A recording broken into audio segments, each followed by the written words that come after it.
Rio দে Janeiro 2026 সালে প্রবেশ করল একটি নতুন রেকর্ড নিয়ে।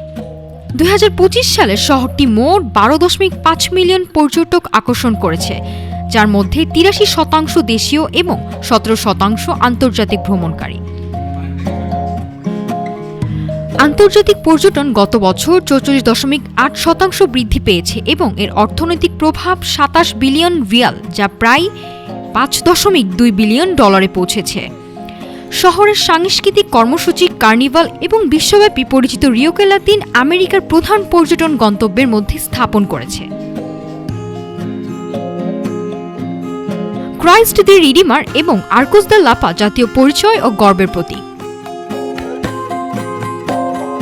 এদিকে রিওর ঐতিহাসিক কেন্দ্র এবং মারাকানা স্টেডিয়াম দেশীয় সংস্কৃতি ও খেলার প্রেরণার কেন্দ্রবিন্দু হিসেবে পরিচিত।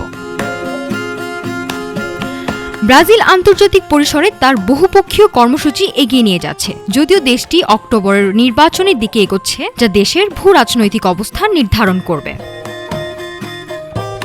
রিওর সূর্যোদয় এবং উপকূলীয় দৃশ্য, যেখানে শহর পুরো বছরে তার প্রাণবন্ত জীবনধারাকে ধরে রাখে।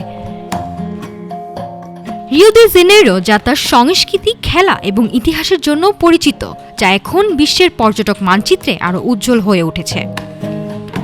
নাফিসা সামিয়া, ঢাকা টুডে।